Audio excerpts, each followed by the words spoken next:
This is FSN. Thanks very much, Ollie. Welcome to Monday's programme. Hope you've had a good Monday. Hope you're in good form. It's nice out. It's been a lovely day. A lovely autumnal day. The sky is blue. A little bit chilly today, but it's been a good day. Tweet me now. And during the course of this programme, it's at Richie Allen Show. But sure you know that, don't you? Welcome back to the most listened to independent radio show in Europe. It's your Richie Allen Show. I've had a bit of a mad day myself. I'll tell you all about it in a minute. 2, 3 even terrific guests I have lined up for you this Monday. Let's crack on with our show. It's the Richie Allen Show. Broadcasting live on richieallen.co.uk and multiple platforms around the world.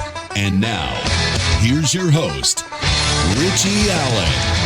Now, we will be revisiting, I will be chatting again this hour with Suzanne Small. Suzanne Sands, but Suzanne Small is her activist name. Suzanne, of course, was sectioned. She was sent to a mental health facility for evaluation after she spoke with her doctor about the effects of Wi-Fi radiation and mobile phone tower radiation.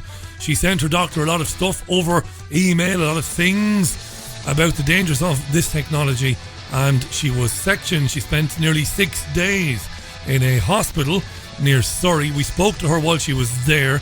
She's out now. She was released on Friday. We'll catch up with her this hour.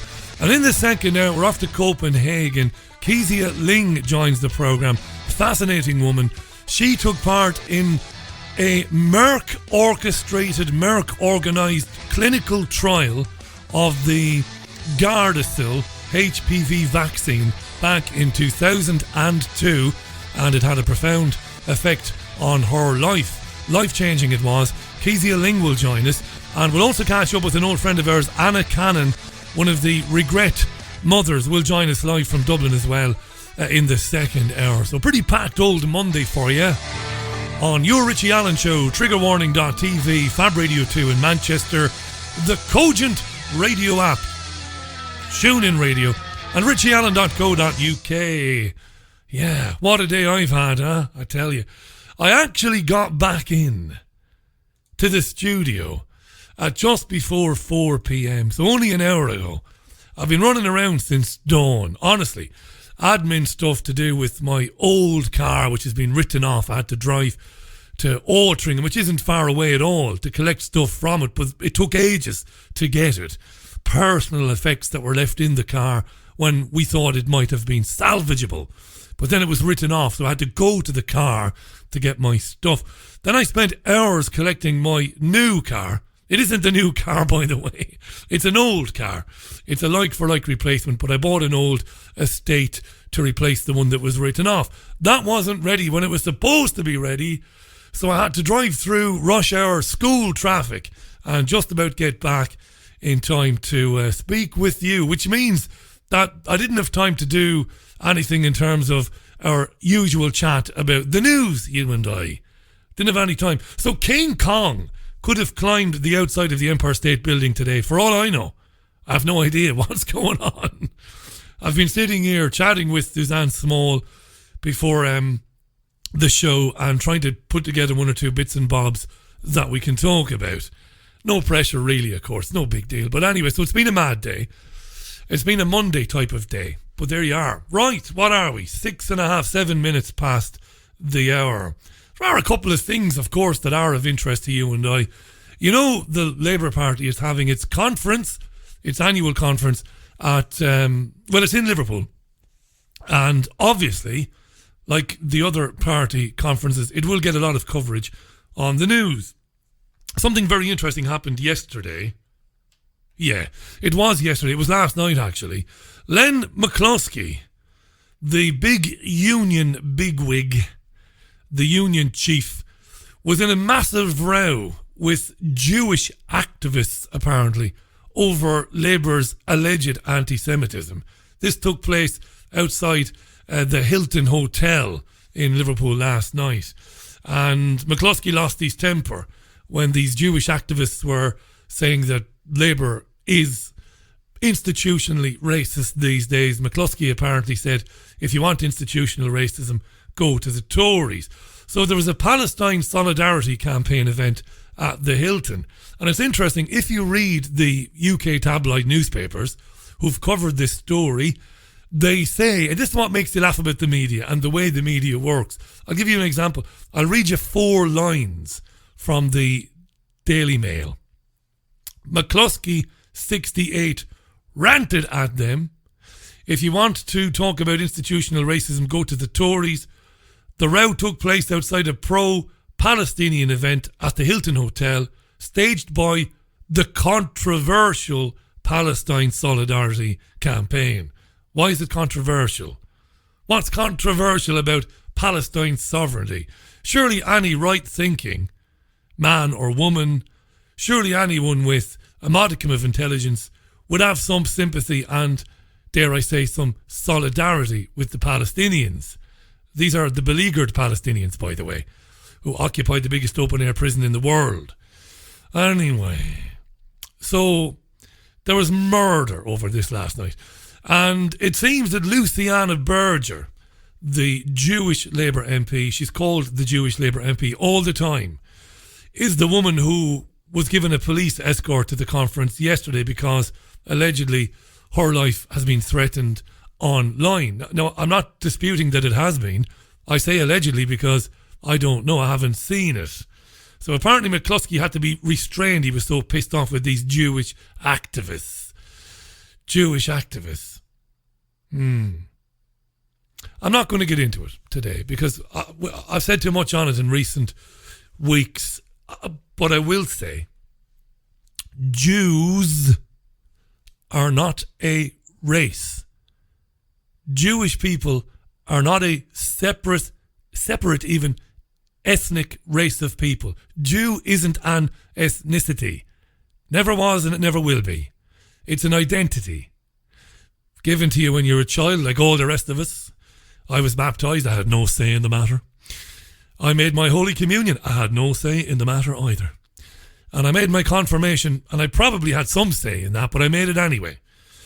But it's an identity. And I'd be interested in asking these people who say that they are Jewish. Well, you're not really. You're English, or you're Welsh, you're Scottish, you might be Irish maybe. And your adopted identity is one that, again, was given to you, but it isn't indicative of you being special or any sort of, or of you being a race onto your own. You're not. Very important that we never forget that. Because you have BBC presenters like Nicky the Goon Campbell given any opportunity saying that, you know, Jews are not a race. Never were, never will be. Caucasians mostly. Eastern European mostly, when you chart their family trees way, way, way back. That's what they are. So yeah, big hoo-ha over that last night. Len McCluskey. So John McDonnell, the Chancellor, he's been talking today. Again, you see, because I wasn't around today, I don't think McDonnell addressed the conference today. I don't think he did. Did he? I think he'll do that tomorrow, will he? Or Wednesday. He'll do it the day before Corbyn, won't he? And he's going to say that he's going to bring everything into public ownership within 5 years of a Labour government. So that's water, that's electricity, that's the rail network, that's everything else, the mail, taking back Royal Mail and all of that. So he's saying that, which is of interest, but it's not going to happen. And another story that caught my eye today, and it speaks to something I spoke about on Sunday View yesterday. Now, don't panic.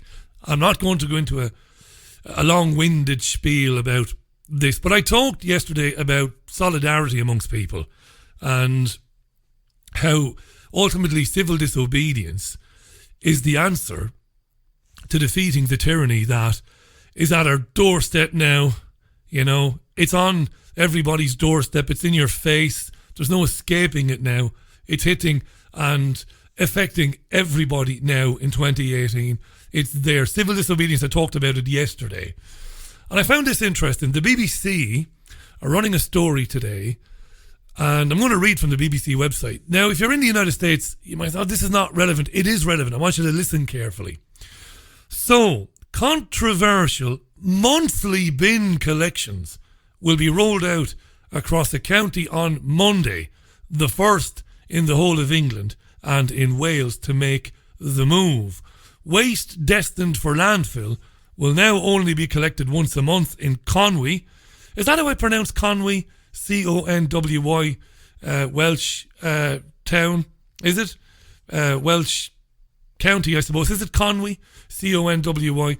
Anyway, waste destined for landfill will only be collected once a month. The BBC says this is very controversial, with residents and councillors calling it unfair and claiming that it brings more rats, seagulls and more flies. The council, which like every other council in the United Kingdom is pleading poverty non-stop, says it's going to save them nearly 400 grand and that they had addressed people's concerns. The council said food waste was collected weekly and it offered a free weekly collection service for nappies and incontinence products to reduce the smell in residual waste bags. Many parts of the UK are now moving towards 3 weekly bin collections in a bid to cut down on residual waste and increase recycling. This now sounds like it's a nothing story, but it is a massive story. It's a massive story. I can talk about Manchester here, where every household in this city and in Greater Manchester, every household has been supplied with 4 wheelie bins, 4 plastic wheelie bins, which I reckon have a capacity of, is it 60 litres, is it 90? They used to be bigger, but they downsized the bins. Anyway, there's one for garden stuff, for leaves and grass and stuff like that. And you put food in that as well. There's one for paper and cardboard. There's one for glass and plastic. And then there's a black bin, which is for stuff that can't be recycled. And in the summer, the grass and food bin gets collected weekly, but pretty soon that will stop and it will go to fortnightly. In Manchester, your bins are collected fortnightly on rotation. So on week 1, your glass and plastic bin will be collected with your general waste bin. On week 2, it's the paper, cardboard and the grass and the food and the garden stuff. And then on week 3, it's back to the brown and the black bin and all. You get the picture. And what's been happening since this nonsense was introduced? And of course it was introduced and it was rolled out because there was no opposition to it. People didn't like it. It messed people up, but people were not going to do anything about it. What it has led to is mass, what's called fly tipping in Greater Manchester and in areas outside the city. Not by scumbags, not by lousy bastards who just think they can dump their shite wherever they want to, but by harassed and stressed and worried families who can't keep the rubbish that they have, who can't fit it in to the bin that they were given. Now, I live with one woman and one woman only. No Mormon am I. And we have a dog. We have no children. And by the time we get to the fortnight, our non-recyclable bin, the general waste bin, is absolutely bursting. And we recycle very well. No virtue signalling here, we just do it. Plastic bottles, glass bottles, paper, it's all separated out. But it doesn't matter. 2 people can barely hang on for the 2-week period to expire before the bin is collected again. And I am sick to death of meeting people that I know in my neighbourhood who've got children worried to the point of tears and stress because they have nowhere to put their rubbish. How did they get away with that? They collect on average £1,200 a year from every household in this city. For doing what? They bring in hundreds of millions of pounds and they're pleading poverty. And people are so stressed, it's causing them to lose sleep. Families are arguing with one another over I'm not going to swear today, over the rubbish. This is what they've reduced this to. And all it takes is for a couple of hundred people to say, no more of your annual council tax. until you start collecting the bins every week like every other person in the world gets their bins collected. I lived in Spain. They collected them every day. You're full of shite. No, I'm not full of shite, because obviously the temperatures are a bit warmer in Spain. Near the apartment complexes are great big, massive square dumps, plastic dumps, and you put your stuff in there, and every day a dump truck will come along and will empty it. How have we bent over and taken our trousers down and taken it in the back passage from these people? It is beyond me. And now they're saying in Manchester that we're watching it carefully, this move to 3 weeks. And in Wales they're saying we'll only come around and collect your bin every month. Do you know what people should do? Take your black bin, the one with the general waste that can't be recycled. If a couple of 100 people took it down to City Hall and dumped it all over the street in front of City Hall, that's the thing to do. Stand up to these fucking tyrants once and for all. Instead of bowing down to them, one person can't do anything. One person can't do anything. What do you pay £1,200 a year for? For what? In this city? For what? Every time you go to the shop and you buy some chewing gum, you pay tax on it. You buy a packet of crisps, tax. A drink, tax. Cigarettes, I've never smoked in my life, never will, tax. You go outside the door, tax. You get in the car, tax. We can't collect your bins, only every month. And now you have cretins like Andy Burnham, this scouse muppet, who's the mayor of Greater Manchester, who made some empty promises about this when he was running for the mayor of Manchester. When are people going to stand up to it? When are people going to stand up and say, look, we've had enough of it? You know, we've had enough. Who are you people? 20 minutes past the hour. Imagine in Wales they're going to take that. Imagine. Yeah, okay, yeah. You'll collect our bin once a month and we will get sick with worrying where to put our rubbish. And of course, inevitably, they're going to be dumping it in the parks, in the little bit of green space where children play football. I'm seeing it here in Manchester. Tyrants, these people. You know? And if you think it's going to change when the bearded wonder with the elbow patches on his jacket, if you think it's going to change, you've got another think coming, because it ain't. This is Monday's Richie Allen Show. Going to do a quick break. When we come back, we'll introduce our first guest. Don't go anywhere. Don't forget, coming up later on in the programme, we're off to Denmark to speak with Kesia Lyng. We'll also hear from Anna Cannon. Anna will drop in as well later in the second hour for a chat. But in a couple of minutes' time, Susanne Small was released from the mental health facility in Farnham in Surrey on Friday. What an experience she's had. Let's find out how she is and what went on. Back in exactly 2 minutes' time.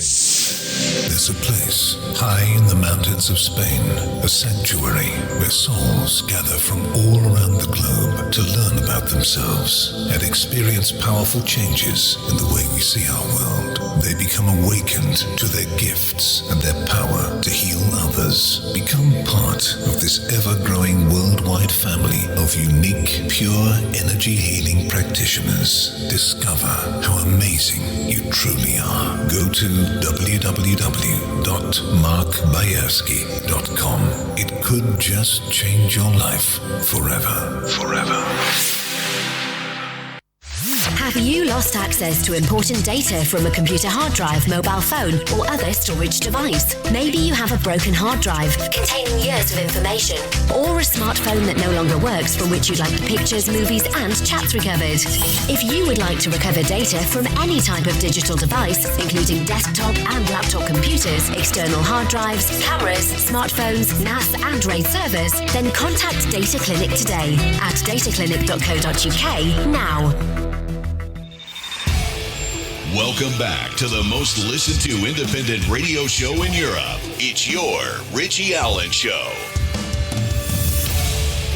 Welcome back to the programme. 22 and a half minutes past the hour. One of our listeners is in Conwy. I've just asked her, how has it worked? She tells me that the monthly collection has been in effect for 2 years. So the BBC is way off the pace there. Faisal tweets, great idea, Richie. People need to cop on to direct action. The French couldn't bring in clamping because everybody superglued the locks. And that's without anybody even telling them to do so on the internet. They just acted on common sense. Thanks, Faisal. Susan tweets, Bristol City Council is rubbish as well, but their Slim My Waste campaign using non-biodegradable stickers is just taking the mick, in my opinion.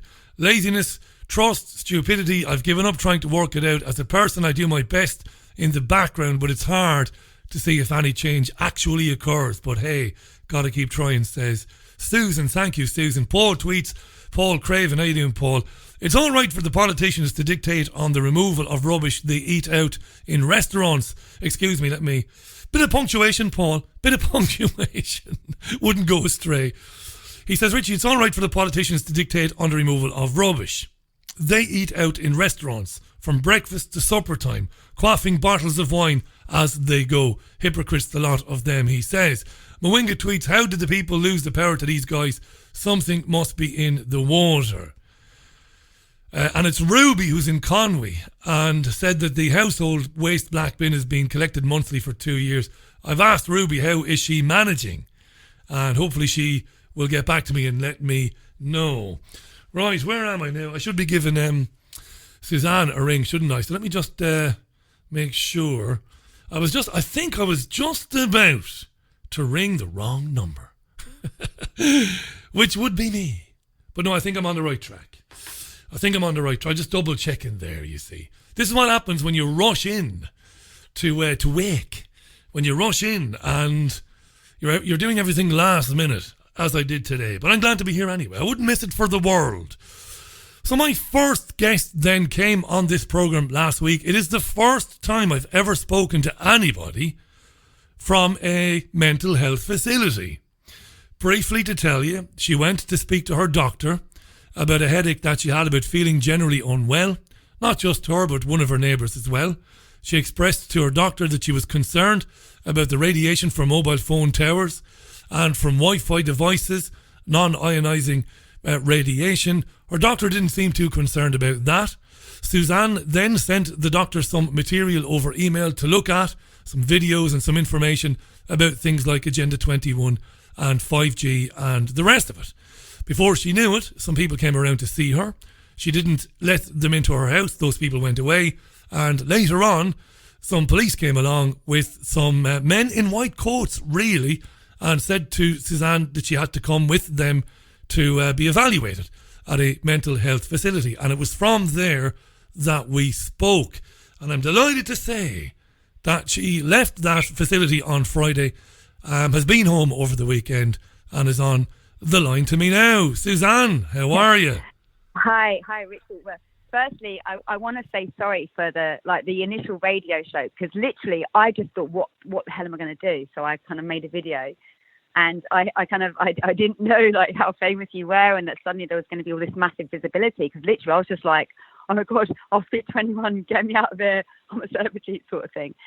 So I literally was just totally shocked at the whole situation, to be honest with you, because I'd been talking out for a little while about certain things. I'd been following Q, and I'd kind of, come to I'd had a few red pills, to put it lightly.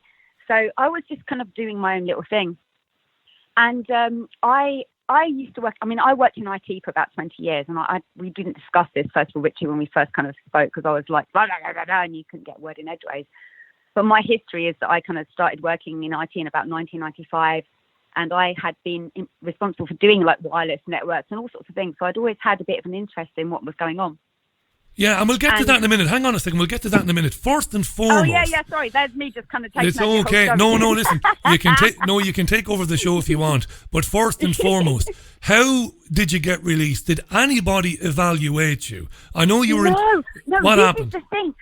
So basically, like I couldn't understand any of it. So like, thank God, like I was on a couple of Facebook websites, right? And I thank God for that, because I made my little video, and I was on a couple of sites about 5G and things that I'd kind of got helped. So literally, I hadn't known, what was going to happen with all of this stuff. Literally, I was just thrown into the whole situation, just without a clue of what was actually going on. you know. And your family was in Spain. We know that. And you had a friend who was looking out for you. I understand. Yeah. I understand in the days after we spoke, because this is a very bizarre situation. You were given daily activities to do and join in with, which you did. That didn't happen. So, Did it not? I sent you the picture. Yeah. So I sent you the picture of it because I thought I was going to be forced to do all these therapies. So there was like all these like therapies in the afternoon and various things. And I thought it was going to be a forced thing, but actually none of the patients did it. So this form that they all filled in, I didn't actually see anyone really do anything. One of the days they were doing photography, and I love photography. I get up early to take photographs, sunsets and sort of things. And I'm on a Montana Skywatcher site. That's kind of, you know, I've been interested in planets for a long time, and that's why I kind of got into this whole awakening thing in the first place. So I like signed up for photography, and then when I went to do it, they were like, "Oh, you haven't been given permission to do that." But patients that were self-harming and seeing devils and talking to people were allowed out, but I wasn't allowed. But you were just left to your own devices then in the hospital. It was really bizarre because basically, like like my room, I had to go through like 3 locked areas to get to my room. There was no kind of key to get in, and it was, like you end up pacing and you end up looking like a nutter because there's nothing to do.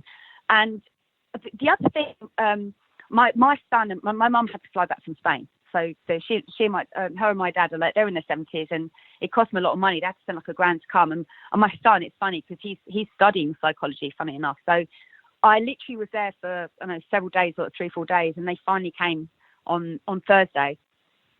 And my mum had to pop out because she was going to get me some food, because literally I hadn't been able to eat properly because they weren't accommodating for my diabetes, because I don't take metformin, I do it through diet. And they had nothing healthy. I was like, my diabetes readings were going crazy. My heart, my blood pressure all went mad. So my mum went off to get like a few bits and pieces of food. And my son, who's 21 years old, and he's doing psychology, I needed to go to the loo. And I'm used to the patients here, but he literally was so afraid that he went and had to get locked in a room. But just to kind of put it into perspective, no one ever said that any of the patients were dangerous. And there was a guy there, his name was Roberto. He seemed sweet as a nut, like smiling, kept singing Eye of the Tiger, had a little tiger tattoo. And you kind of like, you know, you singing along with them, you kind of really open up sometimes in these places when you don't have any I don't know, like limitations, you know, you're kind of like not worried about what people think. So he seemed literally really, really sweet, very, very kind. But the minute someone asked him to do something, so for example, answer a door or open a door or give someone a cigarette or do something that involved him giving, he would turn into like a psychopath. And there was a little old lady there, was about 80, with a Zimmer frame, that asked him to open the door. None of the staff were around. And this guy, who I'd had under my wing for like 4 days, just turned, literally got really, really violent. I went running over, trying to like break the whole, you know, put my hands in front of his eyes kind of thing. The member of staff weren't there in time. I did manage to stop it. I could have been attacked. I mean, my son was like, "Mom, why are you doing it? Why are you doing it?" But I kind of, during my time there, I sort of got used to the patients a little bit. It sounds like it's not. It sounds like it wasn't safe, is what you're saying. It wasn't a safe environment to be in. It wasn't safe, and that's the thing. But luckily, I mean, if you imagine like multiple patients that don't really understand the other patient, that might say something that triggers the other off, they don't have any qualms about being violent to one another. Whereas me, I'd managed to, you know, duck it and dive it and get away. But I mean, for example, another patient who was apparently paranoid schizophrenic for 13 years. He didn't have any change of clothes for like 4 or 5 days. He actually stunk. And the other patients were being really nasty because he smelled. Whereas most people with a bit of, you know, you'd understand, oh, he's not had a chance to wash and da-da-da. But they're like, you know, they're making jokes at his behalf. They're starting to get angry. They're starting to be abusive. One of them was pushing his head really hard against this poor little guy's head and like, because he smelled. But at the same time, this is another schizophrenic that goes crazy because someone asked him to open the door. You know, it all swings and roundabouts. It's not a nice, from what you're saying, it's not a nice environment, right? I wasn't warned about any about any of that. So what happened? So what happened on Thursday, Suzanne? Yeah, what happened on Thursday? How did it come to pass that they said, right, look, you can leave on Friday? How did that happen? So basically, I think Thursday night. I mean, I didn't sleep the first 3 nights. I was feeling really, really ill. And like I used to have problems with my heart and blood pressure, and I basically, through going through meditation and through making changes and cutting it out with alcohol and making changes in my life, I'd managed to get rid of most of the medication and to never ever had high blood pressure or anything. So come towards sort of Wednesday, Thursday, my blood pressure and heart were going through the roof, and I particularly asked for them to check it, and the bottom line was over 110 at the bottom, which was when you know it's kind of high. And also I do I'm type 2 diabetic, and I decided to do it through diet rather than metformin. So I have like a NutriBullet, and I was very careful about my eating. So within a couple of days, like all the food was so bad. My diabetes was out of control. I had like heart and blood pressure issues. Now at one point I'd been given Zopiclone, like a strong sleeping tablet to try and sleep, because I literally hadn't slept for 2 days at this point. It didn't work. I had really dry, really horrible mouth, and just felt like absolute shit. And my heart, I really felt like I was going to cark it. And I know it sounds like I'm just being a big, exaggerating or whatever, but my heart was pumping through my chest. My ratings were tachycardia. My blood pressure was high. I hadn't had this for a couple of years. And I was saying to them, I want to go to a hospital. And they said no. And then they took me to the secure unit where there was a second ECG machine. Now, this is another thing that I was a bit concerned with. And this is a thing I really want to raise today as well, because I went into this very, very secure area. Now, my room was looking out onto this area, and I never once saw them do any exercise. Now, I went in at 4:30 in the morning, and hopefully my records will substantiate this if anyone decides to open an investigation.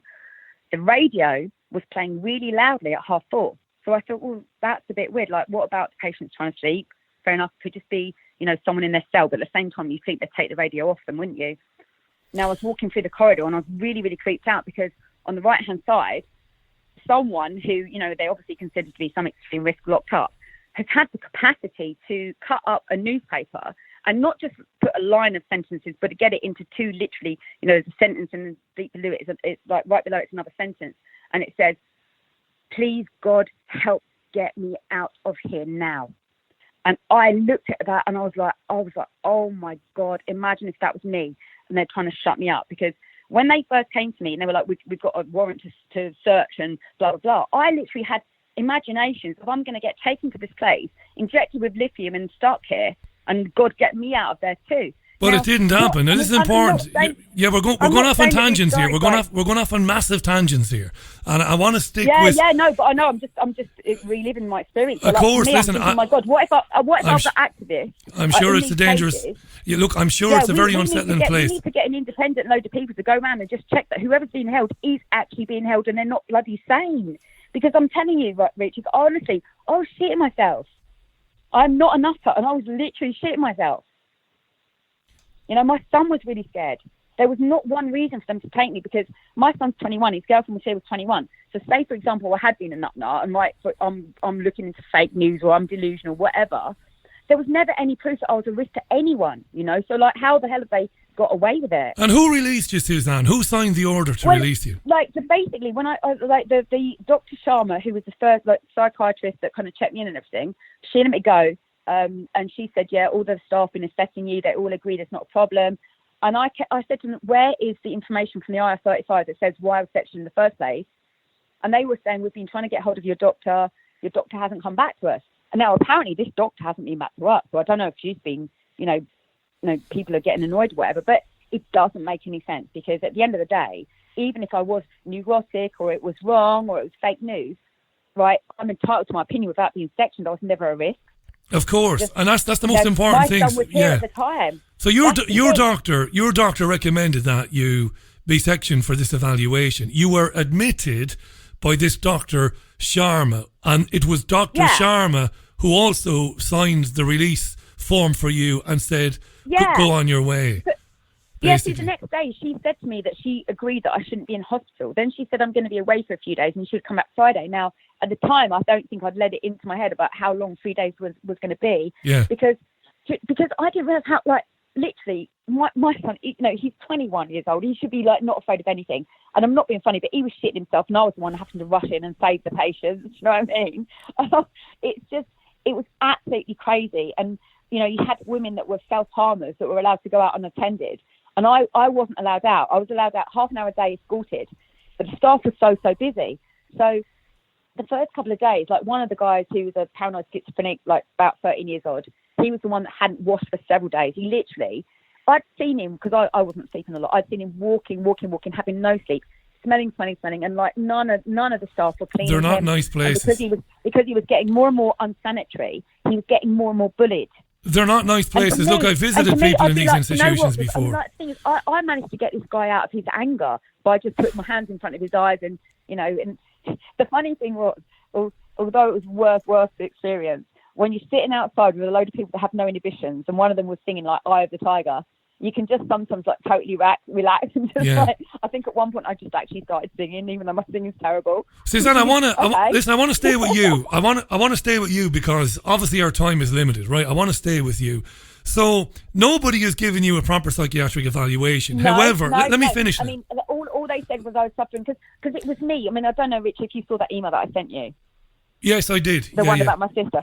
So I had engaged with them in the first place because I was going through it at the time. I didn't know I was going through early menopause, and I'd gone through all these hormonal changes and diabetes and problems with my thyroid. So basically, I was like a woman with PMT. So imagine that you know your girlfriend, darling, would you like a cup of coffee? I'm like, right, a coffee. You know, that's how it was. But I was never going to hurt you. I was just being a bitch. You know? Yeah. And if you turn around and said, sorry, babe, it's cinnamon, not chocolate, I'd be like, well, you know. What I want to do, Suzanne, because it's really important. I want to stay on subject there. It's really important that you hear what I want to ask you, because it's very important. Yeah. Your doctor recommends you're sectioned. You're sectioned. Now, don't interrupt me. Hang on. Don't interrupt me. Suzanne, don't interrupt me. Just for a minute. Stop just for a second. I know. Stop for a second. Right. You go in. We speak on the Tuesday. You're there, and it's not a nice place to be. Look, I've visited places like that before to visit people. I know they're not pleasant places to be, so I can't imagine what it's like staying there. So you've been there. You're supposed to be evaluated. You're supposed to have a psychiatric assessment. You don't have one, and you're signed out on Friday. Now, what's really important here is any citizen, any private citizen is entitled to know, what was I doing there? Who put me in there? Why wasn't there this psychiatric evaluation that I was told I would receive? And why then on Friday did the doctor say, well, look, you don't need to be in hospital and send you out? I mean, you obviously have a million questions now. Yeah, exactly. Right? That's the thing. I said to them, I'm like, they still haven't given me any information. My solicitor doesn't have it. They don't have it. They said they were calling the doctor, and apparently the doctor that signed it all off hasn't gone back to work. Now, funnily enough, the doctor that signed it off was the one I sent the email to, accusing her of if you were aware of this. Which they're probably not. Are we gone? Has she disconnected on me? She might have just dropped out. No, she's still there. Are you there, Suzanne? I'll try and reconnect. I'll hang up and I'll reconnect there. Let me see, can we do that? The line seemed to just drop there momentarily. Let's see, can we get her back on? Suzanne Small then was sectioned, spent nearly 6 days in hospital in a psychiatric institution in Surrey, wasn't treated or evaluated while she was there. Her family came back from Spain to investigate what had happened to her. She had spoken about her concerns about 5G and about Wi-Fi and radiation, and had sent her doctor emails with links to information about things like Agenda 1, Agenda 21, Agenda 30. The doctor had decided that she was paranoid and had recommended that she be sectioned, which means that you are taken to a psychiatric unit and you are evaluated. She was left out then on Friday, where a doctor told her, listen, you don't need to be here, so we're letting you go. And from what Suzanne is saying, she can't determine where the original GP, the general practitioner who recommended that she'd be sectioned, she hasn't been able to make contact with her. That's about right? Yeah, I mean, basically the same thing with my solicitor, because on the day that I was released, because I'd asked for evidence of why they'd been able to produce this IR35 for the section, and they basically have to have proven that you're a risk to yourself or others. And there's no way on earth that can be done. And now, do you know the funny thing is, Richie, because I'd sent the doctor a really shitty email after she hadn't looked at me evidence, and the next day I'd have a couple of goofies turning up at the door, right? So I was already paranoid, which is why I posted the letter in the first place. Thank God I did, saying, agenda, blah, blah, blah, my doctor's now... Yeah, the line has dropped out again. I don't know what's happening there. We're losing contact, or the connection has dropped out a couple of times. I'll just... Yeah, I just lost you. I just lost you for a second, Suzanne. Go ahead. Yeah, no. I was saying that it's funny because I'd kind of had an idea that was what they were going to do, and then it turns out being the case, you know. Because the doctor who admitted you would all things being equal, and if things were right and proper, the doctor who admitted you to the psychiatric facility should be asking questions of the GP. If the doctor who admitted you doesn't think you should be there, she or he should be, I think it's a she. Well, they did, Richie. Apparently, they were asking every day for the doctor to provide information as to why I was a risk, but she never didn't did. get that. And apparently, the doctor hasn't been back to work since. Now, whether that's true or not, I don't know. Because what happened was, apparently, loads of people think I'm a shill. Now, if people want to think I'm a shill, if they look back to Suzanne Small, I had my account hacked in July, about middle of July. Now, I thought it's because of what I was posting. I sent my passport, sent my driving license, I couldn't get it back. And then I had to get a mail. Yeah, it's irrelevant what people think. I know you were at the facility because I was able to determine that by phoning the place and speaking to people there. So what people think in activist circles, I couldn't give a damn about. It's of no relevance to me. I think the line has dropped again. This is not good. I'm going to disconnect and connect one more time, and because we've not got all night here, to be honest. Let me see, can we get her back? Suzanne Small, her real name is Suzanne Sands. She's an activist. And, right, we're back. Do you know what it is? Richie, we've definitely got government people trying to... I'm not sure about that. Sometimes we get a bad line. So the doctor... your GP might very well be ill. There could be a perfectly rational explanation to it. She might be off work sick. She will have to account at some stage for why she recommended you go in. Go ahead. I think she did it because of what I said in the email. Now, also, apparently a load of people are saying I'm a shill because of there's a one. Yeah, forget about that. That's irrelevant, Suzanne. It's irrelevant. Forget about people in activist circles saying you're a shill. I just want to point out that I spoke to the hospital. I know you were there. I saw the photographs you sent me. I have no doubt I have no doubt you're authentic. Forget about what other people say. I couldn't care less. Yeah. So where do we go from here, then, Richie? Exactly. Where do you go? Because this is very serious. Now, let me just put this. Let me put this to you. Now, we spoke about this last Tuesday, you and I. Let me put this to you.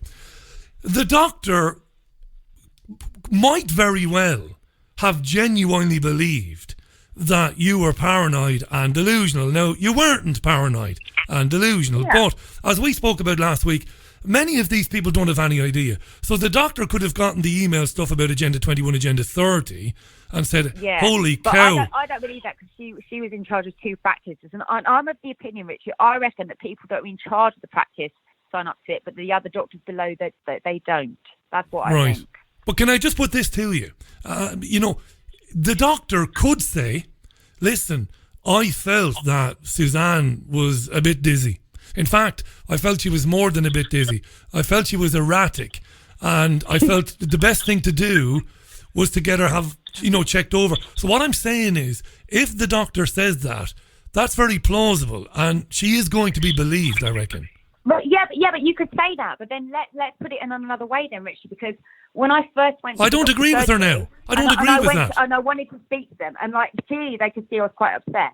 Yeah. They said the doctor's too busy to see you and they didn't want to see me. And I literally was kind of going on and on and on about getting seen.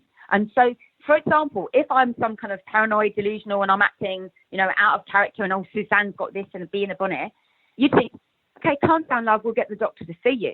But actually, the secretary was telling me to go away. So if I had been acting in a way that was a little bit crazy and that I needed to get help, they surely shouldn't have been sending me away, which was what they were doing. I don't believe you're crazy, and I don't believe there's anything paranoid or delusional. But the doctor could say that, though, especially with the emails, because when you send any... Look, I sent emails to people. Richie, at the end of the day, right, they were trying to send me away, and I was upset when I went there, because imagine, right, the first time you suddenly realise that actually, right, I've been getting... Right, say, for example, you think 5G is a long way away and it's only in America. Yeah. And then suddenly you wake up, you've been having headaches for 4 weeks, you can't get out of bed, you feel like shit. Right? I don't know how old you are. I'm relatively young. I don't think I'm that OOP yet. So I want to feel all right, and I'm feeling like shit for weeks. And then I walk the dog, and I see a mask, and I'm like, oh my God, I hope to God that's not what I think it is, because I'm thinking 5G is way, way, way away from me. And then I find out that, yes, it's an increased capacity mask. And I'm thinking, shit, if that's that, and I've got no ability to turn this on or off, and it's just going to get worse. And the other thing is, for example, right, we know some of us are more sensitive to the the ESPs, whatever, but apparently, according to some, right, if I'm going to be completely paranoid and go down the road of some of what people are saying, when this 5G shit, right, say, for example, it is really, really, really bad, and the infrastructure is put up everywhere, and say, for example, it is really something quite darker than we think it is, and it's turned on, you and I, as much and as strong as we feel now, we might not have the capacity to fight. Yes, absolutely. To that point where they can have that form of control. Absolutely. Listen, I had an academic on the program from Washington State University last week. I'm not trying to scare people, Richie, but at the end of the day, no one 4G's fine. We don't need 5G. What the fuck's going on? You're preaching. Hang on, Suzanne. Whatsoever, then stop it. Suzanne, hang on. You're preaching. You're preaching to the converted. I agree with you. The point. So what do we do then? Right. Well, this is what I'm saying. I am very, very disturbed by the fact that somebody asking questions about this to a doctor, even if they sound a bit over-enthusiastic, it doesn't matter. It's very disturbing that they could recommend you be taken in. You have no history of mental health issues, none of that, that you could be taken in and kept there for days and then just released on your own recognizance where the psychiatrist says, well, look, you really shouldn't be in here. That's disturbing. What I was saying, and I wasn't trying to depress you, I was saying that I know what the attending GP is going to say. She's going to say that she thought you were a bit wild-eyed and a bit frantic, and I did this in her best interest. And if she says that, whether she means it or not, she's going to be believed. Do you know what, though, Richie? That evening, I'd wanted to record the whole thing that happened. And one of the guys turned around and goes, you don't need to, I've got a body cam. I know 100% if we can get that body cam image, you will see. I was treated so badly. It was awful. It was absolutely horrific. And if we can get that body cam in, firstly, I don't think any of the people in it will ever work again. But secondly, it really does prove a point. And so it's very important. They will Gatwick Police. Suzanne, what does your solicitor say? Suzanne, what does your solicitor say about this? My solicitor hasn't even been in touch with me. Like, literally, one of the girls that reached forward, she's been dealing with my solicitor. The day that I had my Let Go meeting, the solicitor didn't turn up. 2 days before that, they didn't call me back. So I don't know who I can trust, you know? Yeah, but at least the solicitor was there at the hospital. No, because the solicitor had nothing to do with getting me out. They didn't turn up. They never turned up. No, they didn't turn up, and I haven't had any conversation. I mean, like, basically, after I posted my video, and some people said, "Oh, she's a shill," because I had a chap called Lee Garrett and Mark Steele, and Mark Steele is like, he's worked in the whole industry of the Wi-Fi and stuff, so he's basically got a lot of information. So these guys kind of contacted me to try and offer a bit of support, and then apparently, oh no, she's a show because she knows forget them, about that. It doesn't matter. It's irrelevant. That I didn't know them before, so basically, and I can send proof of that, and people, if they want to look into me, can look at my Twitter and look at my old Facebook and see who I am. I'm a normal woman that suddenly woke up and started wanting to make a change to what's going on. If you see something wrong, then you make a change. You should be free to talk about it. So the question is really, what are you going to do about having to spend 6 days in this place that was obviously deeply unpleasant? I mean, what are you going to do about it now? But do you know what? My biggest thing is, I mean, it was awful. I'm glad I did it because it's brought some visibility to the subject. But my worry, actually, is that I'm concerned about people being kept in mental institutions that shouldn't be there. Yeah. And I have no idea how to make a change or what to do. But if I could, and if anybody would be willing to meet up with me and try and support it, I'd like to have some kind of independent group of people that can go in with protection and interview and look at who's been kept and why, and check that no one's being held illegally because of their views. You think that there might be people in mental institutions? Yeah, I don't just think. I've been told that. I've been told that other activists... And they might not have anybody... certain things that are being held. And I don't want to spread disinformation, and I can't say it for sure. But what I'd like to say is that when I went into the other ward, they were playing music very late at 4:30. That shouldn't be happening. Right? That's wrong. But full stop. Even if it's a prisoner, prisoner, another patient, it should, other patients have a right to be able to sleep at 4:30 in the morning. And then it's the fact of someone putting, God, please get me out of here. Because at the point that a patient gets put into that position where they're completely, all of their rights are taken away, and they might be getting forced medication and all sorts. How do we know that there is not an abuse of power? And it makes me feel we don't uncomfortable. know. And so to me personally, right, I care about 5G. I'm obviously going to continue with that. But I'm now very concerned about who was this person that said, God, please help get me out of here. And he was that mental that he could literally cut it up and put it into two very... Yeah, I mean, it could very well be somebody who's pretty badly disturbed, you know? Yeah, it could well be that. It could well be that. You know, it really, really could. But my concern is that I've heard that other activists, like myself, I heard that one woman was locked up for 9 months because she was holding water and tins.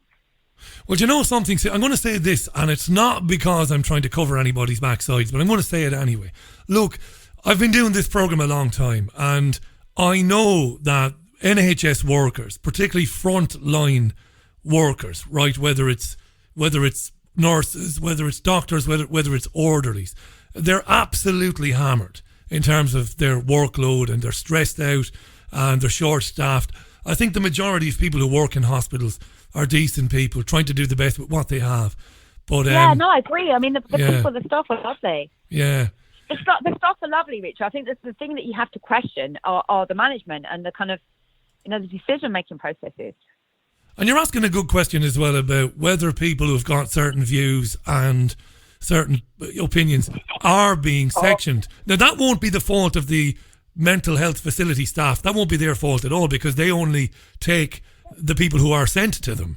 In your case, that's true. The GP recommended you be sectioned. So the hospital staff are not going out looking for activists to bring in and lock up. But there might be something in the fact that if people are considered to be, I don't know, antagonistic to society, if they're considered to be a danger, a threat, there might be the case where people maybe are being sectioned when maybe they don't need to be. So that's a good question, that, you know.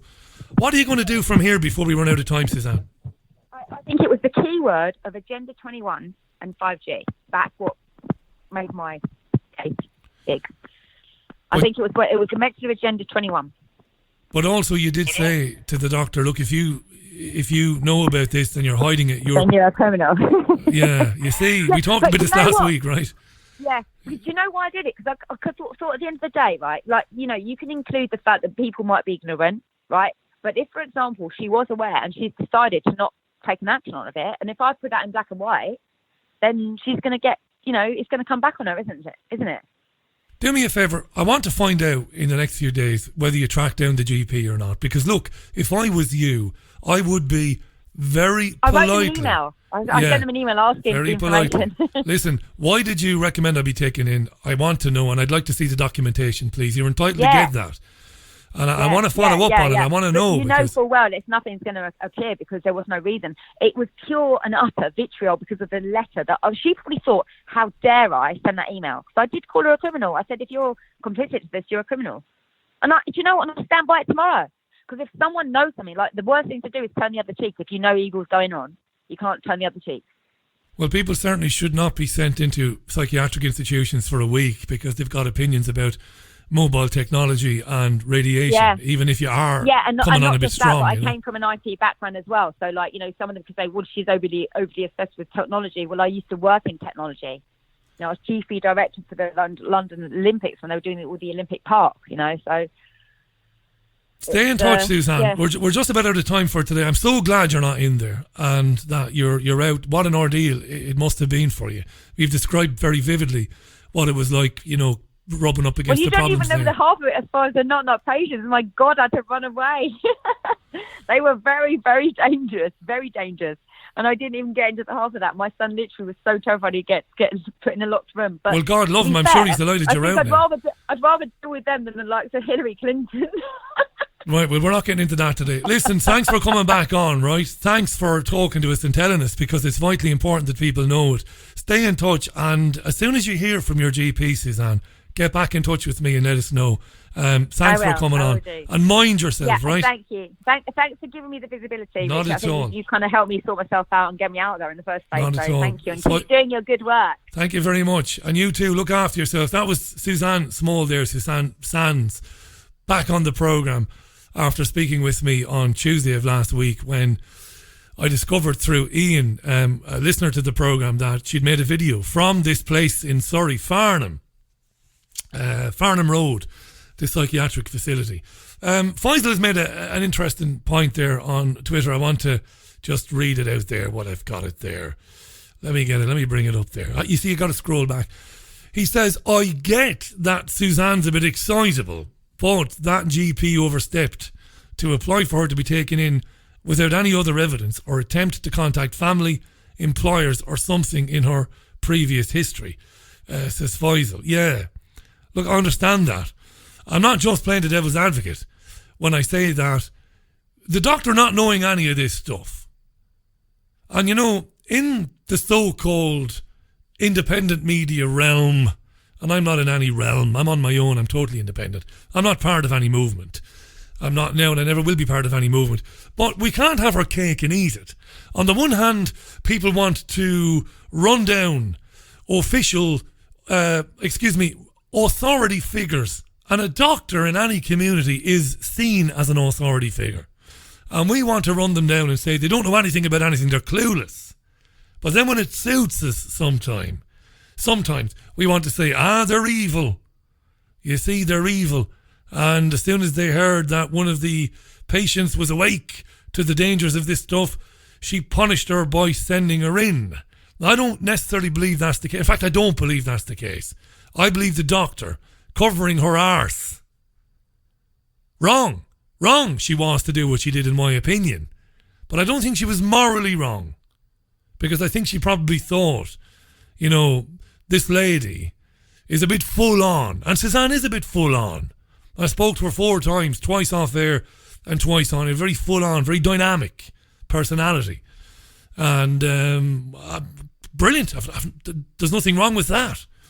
But if you don't know any of this stuff, somebody's sending you emails saying, you know, you're part of the problem. And if you know this is going on and you're ignoring what I'm saying to you, well, then you're a criminal. She might very well have said, look, maybe this girl needs a few days. Maybe she needs a time out. See, she all right? And that's probably what happened, but that's not to take away from the seriousness of it when you can express an opinion or ask questions about something and you can be sent in.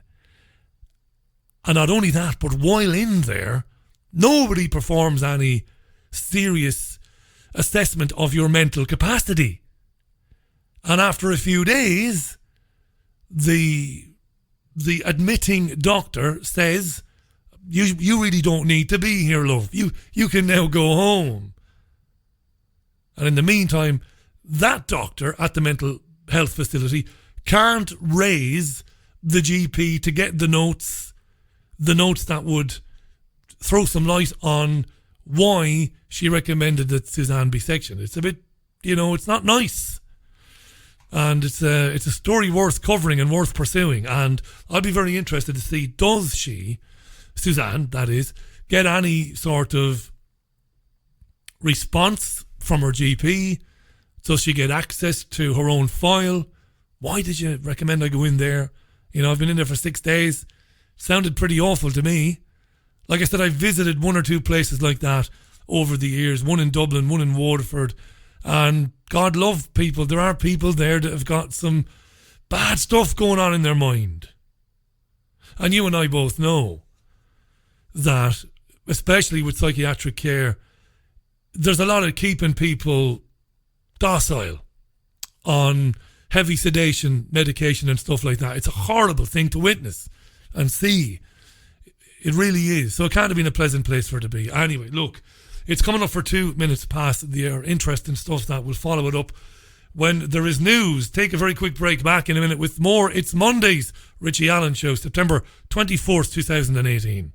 Have you lost access to important data from a computer hard drive, mobile phone, or other storage device? Maybe you have a broken hard drive containing years of information, or a smartphone that no longer works from which you'd like the pictures, movies, and chats recovered. If you would like to recover data from any type of digital device, including desktop and laptop computers, external hard drives, cameras, smartphones, NAS, and RAID servers, then contact Data Clinic today at dataclinic.co.uk now. There's a place high in the mountains of Spain, a sanctuary where souls gather from all around the globe to learn about themselves and experience powerful changes in the way we see our world. They become awakened to their gifts and their power to heal others. Become part of this ever-growing worldwide family of unique, pure energy healing practitioners. Discover how amazing you truly are. Go to www.markbayerski.com. It could just change your life forever. Forever. The Richie Allen Show relies on your support. Go to richieallen.co.uk and set up a monthly donation today. Welcome back to the most listened to independent radio show in Europe. It's your Richie Allen Show. Welcome back to the program in the interest of balance, and I'm going to leave it there then. Paul Michael tweets, Suzanne is fishy, makes 5G activists look bad. Really? Really? What's fishy about her, Paul? I was able to determine that she was actually in the psychiatric facility that she spoke about. She was there. I made sure of this before speaking to her on Tuesday. Spoke with an orderly there, not an orderly, a receptionist there. I got the runaround. Took me 15, 20 minutes to figure out that she was indeed there. But she sent me a series of photographs from the facility. Charts and stuff like that, and pictures of her there in the room that she was in and in the corridor. She was there.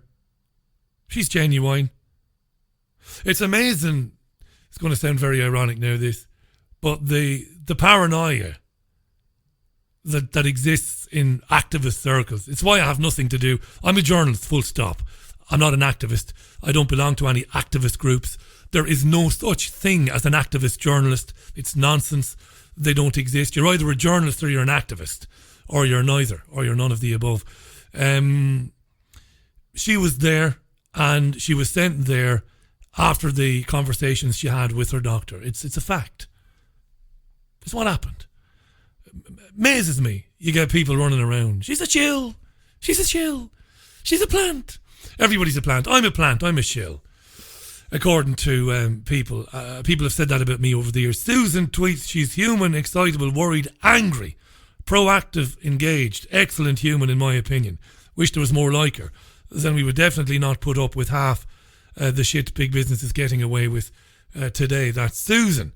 It's 6 minutes past 6 as we speak live. It's Monday's programme. You can tweet at Richie Allen Show. It's at Richie Allen Show on Twitter. Patrick tweets, part of the problem with suspected or actual mental health cases is that the medical profession are hopeless at diagnosing and treating individuals. They really are in the dark ages in many respects, and as Suzanne says, the decision-making processes are suspect themselves. Thank you, Patrick. Appreciate that tweet. Yeah, they are. I mean, I was shocked to discover, sometimes you feel a bit naive and you feel a bit silly. I was shocked to discover recently that electroconvulsive therapy, or ECT, is still used as a therapy to treat various mental disorders. And I couldn't believe that. I watched the Jack Nicholson film many moons ago, One Flew Over a Cuckoo's Nest, with Nurse Ratched, of course. And as a young lad, I was disturbed by the scene where Charlie Cheswick and McMurphy, played by Nicholson, were given electroconvulsive therapy, partly as a kind of a punishment by this Nurse Ratched. And it was a very disturbing scene for a young boy to see. It stayed with me a long time afterwards. And I only recently discovered that this, what sounds very much dreadful, dark ages therapy, is still used for some disorders. Now, in the in the movie, McMurphy and Cheswick are awake when they receive the shocks. In reality, the patient is heavily sedated, almost unconscious, and apparently they have no recollection of the shock. They don't feel it. But the fact that they're still doing that to people, am I an idiot? You know, is there somebody listening to the programme who knows more about this than me and can tell me, well, it actually works, Richie, it helps? You know, we're kind of electric beings anyway, aren't we? We're beings of light, aren't we? I don't know, but to me it sounds like, Jesus, are they still doing that with people who are profoundly depressed or whatever? I don't know, but it sounds like they are. We're going to move on, and we're going to speak. I'm going to get my next guest on, I should say. It's been a mad day. If I sound a little bit skittish or erratic myself, it's because I didn't get to the studio till 4 p.m, and that's not good for me. I'm a man who prepares for hours, spends all day watching news, reading news, and gathering my thoughts. I just couldn't do anything. It's such a crazy day with admin stuff, as I mentioned earlier on, the old car, the new old car, and all of that. So it's been a bit mad. So as I said, King Kong could have scaled the Empire State Building today, and he could have shot rockets out of his back passage.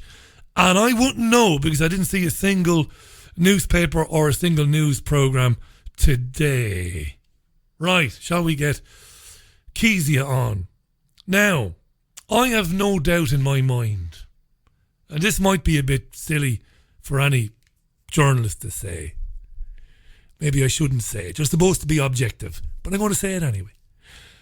The women who've come on this programme, the mothers of girls in the Republic of Ireland, and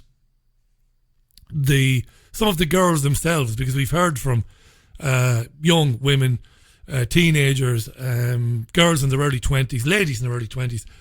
We've heard from them over the last 2.5 to 3 years on the programme, who have expressed to me and told me that their lives changed after they were given the Gardasil vaccination, the HPV vaccine. I believe them, because there are so many of them.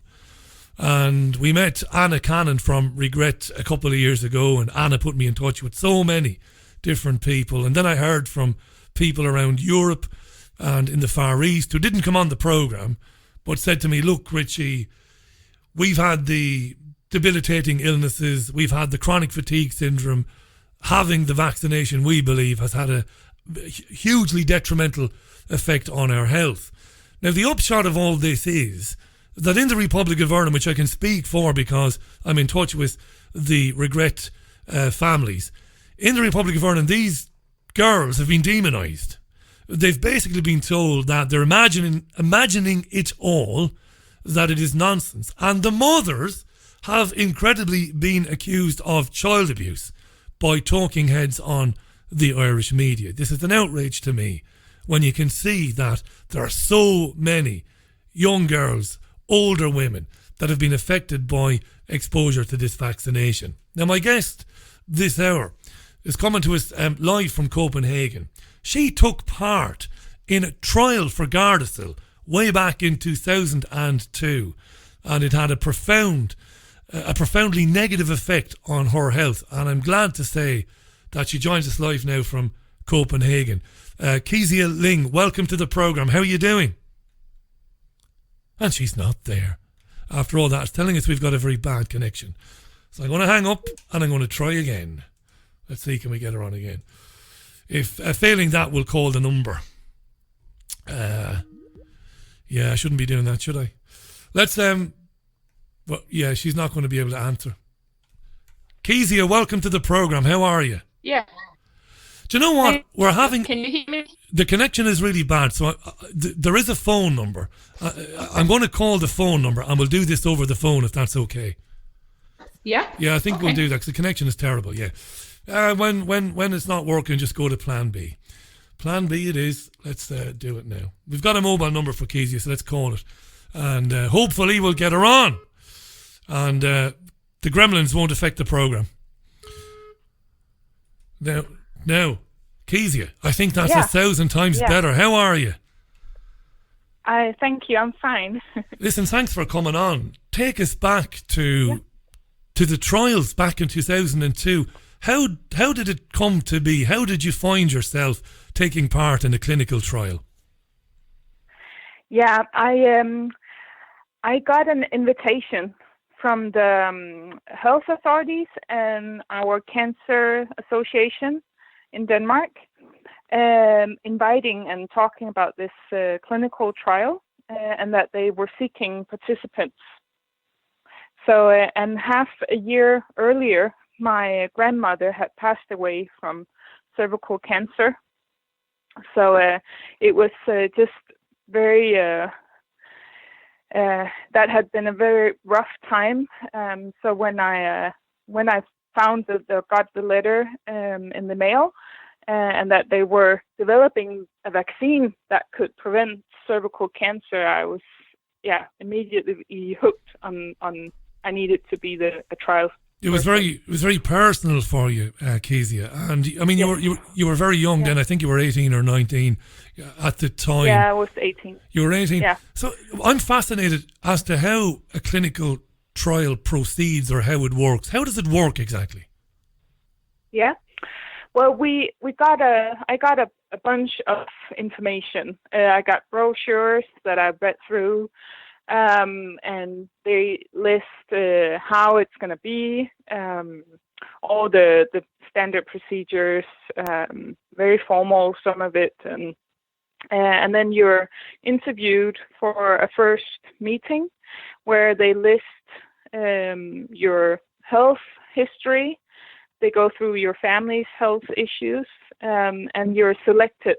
So we needed to be healthy and had no autoimmune diseases, nothing in our families of autoimmune diseases that could affect. So there was this selection period of where I didn't know if I had been assigned or if I could join or not. So that took a few months. It took a few months, right? And yeah, the first interview, and then from when I then first got the first shot in September 2002. And this might sound like a stupid question, and it is irrelevant, so don't worry about it. But I'm fascinated. Are people compensated for taking part in the trials? Yes, we got 400 kroners. I think that's about 40 pounds. And 35 euros or something each meeting or each time I would go into the clinical trial. And being 18 and I had moved away from home, that money was nice. Yeah, of course. Spend. Yeah. I can only imagine. So you went then in September 2002. So it's nearly. I think we've just passed the anniversary then, 16 years ago, only a few days ago. 16 years. 16 years ago, and you had the shot. What happened then after you received the first shot? What happened?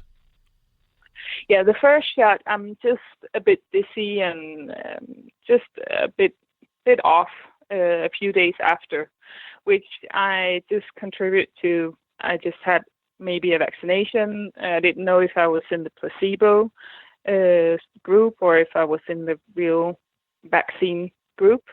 So I'm a bit dizzy and nausea and light headache, but that goes away after a week or so. So that's the first things, but nothing that I was worried about at all.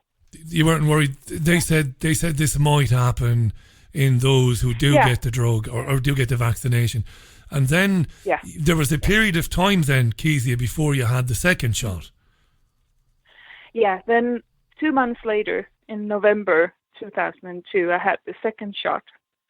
But after that, I started developing headache this very different headache from what I've ever experienced, like a helmet being of just pain all around my head. Wow.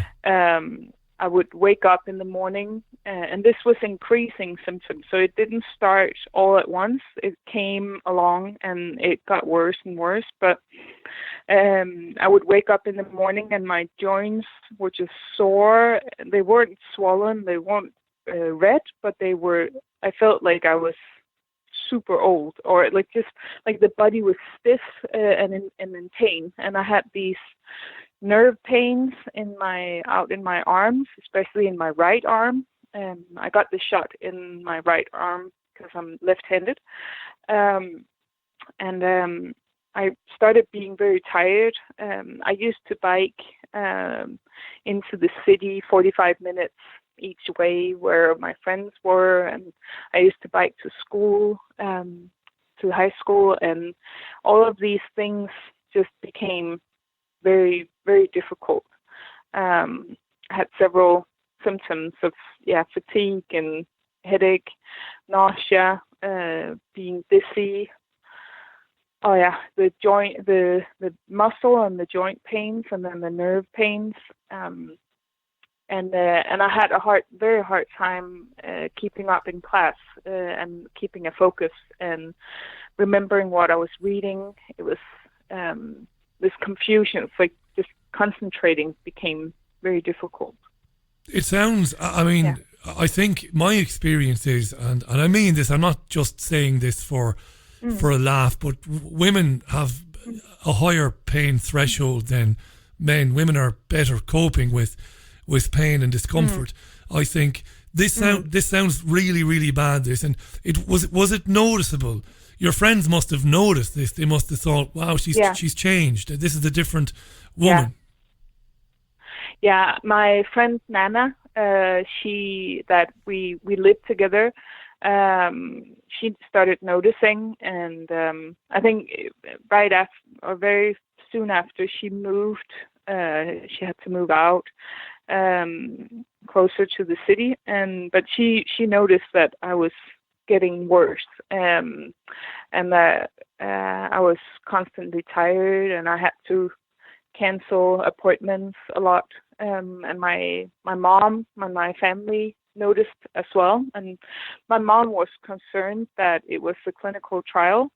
Did your mom? This is interesting now. So straight away, your mother thought, "Hang on a second, Kesia has had this clinical trial." So your mom was suspicious straight away. So presumably, you would have had to, because you're taking part in the trial, you would have had to inform the Merck people as part of the trial anyway. Listen, this is what's happening to me. When did you do that, and what was their response?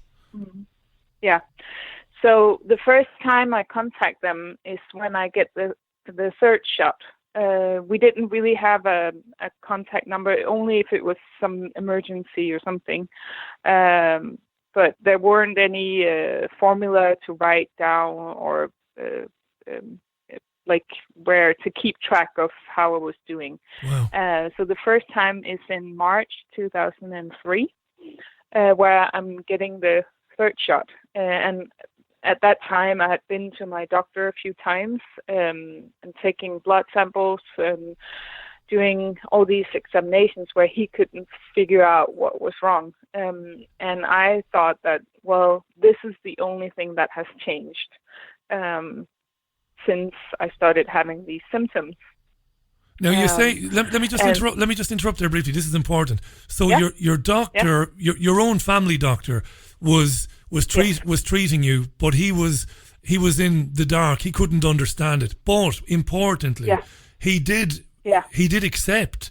He accepted that you were in serious discomfort and it was causing you these problems. He accepted. Right, that's important. That he knew that you were unwell. Right. Yeah.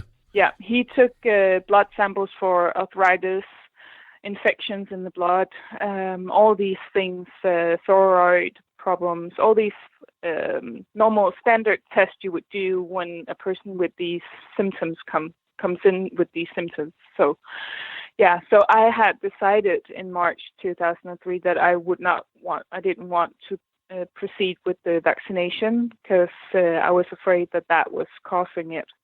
So I spoke with the staff at the trial before getting the vaccine.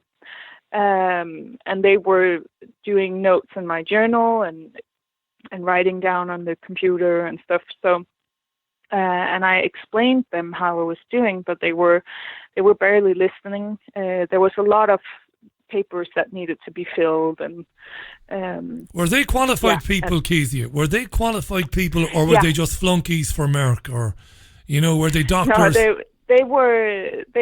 There was a midwife and a nurse, I believe, or a doctor. Right. Yeah. So they were educated. They were in their white scrub or their white doctors and nurses.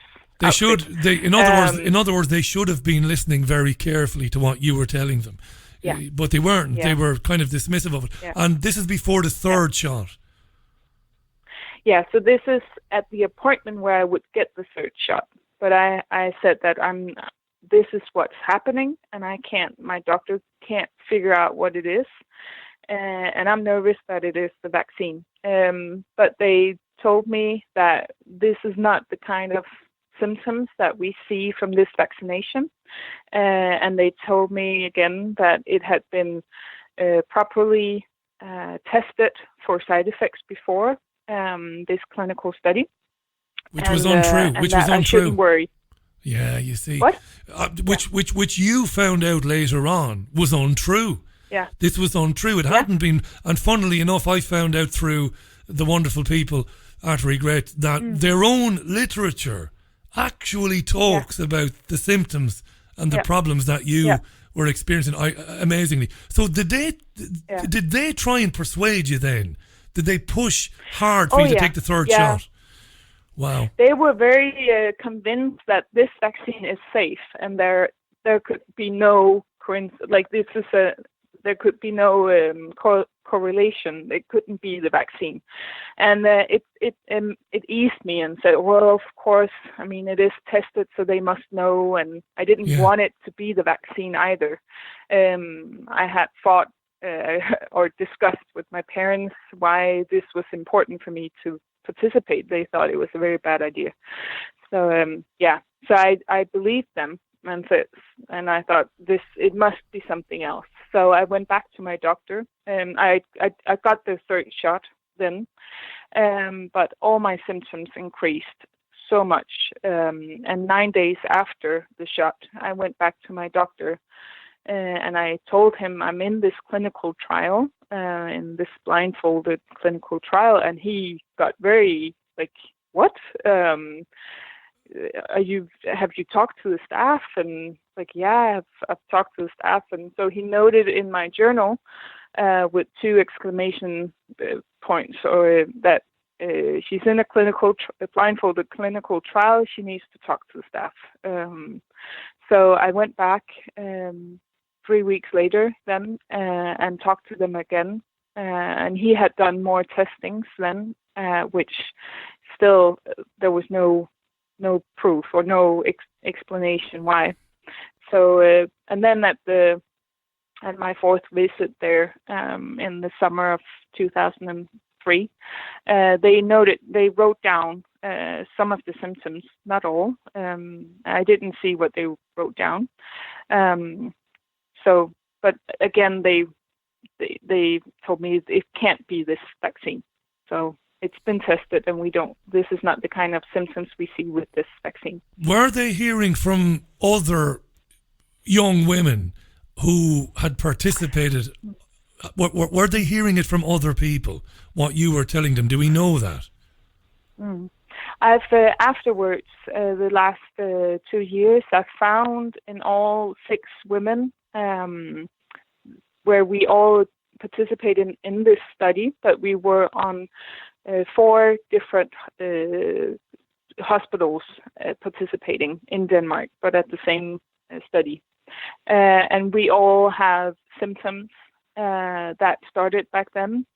We were both some of us were in the placebo group, some of us were in the vaccine group. But we all have similar stories of our doctors and staff not listening. Some didn't connect the dots back then and have connected later on. But we all got sick during the studies. Wow, 6 people. That's six young women. Here's a question that some of our listeners will probably be screaming at me now. They'll be saying, Richie, you've got to ask. By the way, Kesia Lyng is live on the line from Copenhagen. Kesia is a Danish lady who took part in a clinical trial for the Gardasil vaccination, the HPV vaccine, back in 2002. And Kesia believes that it has had a profoundly negative effect on her health, and I'm inclined to believe that Kesia is genuine and is honest, because I've heard from too many women like Kesia, not just where she is based, but from Ireland obviously, and from elsewhere around the world. What I'm always fascinated about is, why was Merck conducting these trials in Denmark? Why wasn't it conducting trials in the United States? They were also conducting trials in the States, but it was all over the world.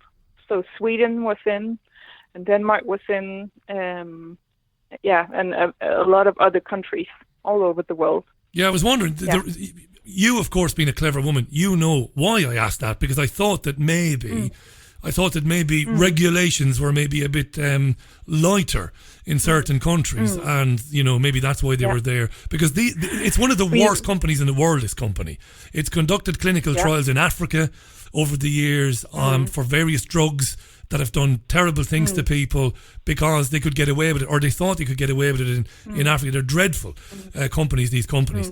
So what about then so the trial, how did the trial end, and what was the last contact you had with Merck? Did they just say, well, here's your money now, thank you, and did they disappear? How did it work? Yeah. Well, once a year I would go in and they would take a blood sample and they would ask me how I was doing, and I would, at each visit after the shots were given, I would talk to them and say, I'm not well, I'm still sick, I'm still struggling with these symptoms. They would never register it,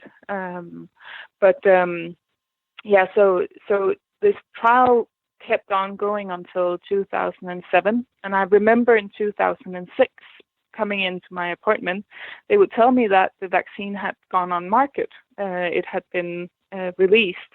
And I remember feeling that was odd. We're not finished with the clinical trial, so how come you don't have all our data? And it's not unfolded, the data, who got what, and yet, so how can it be on the market? So, so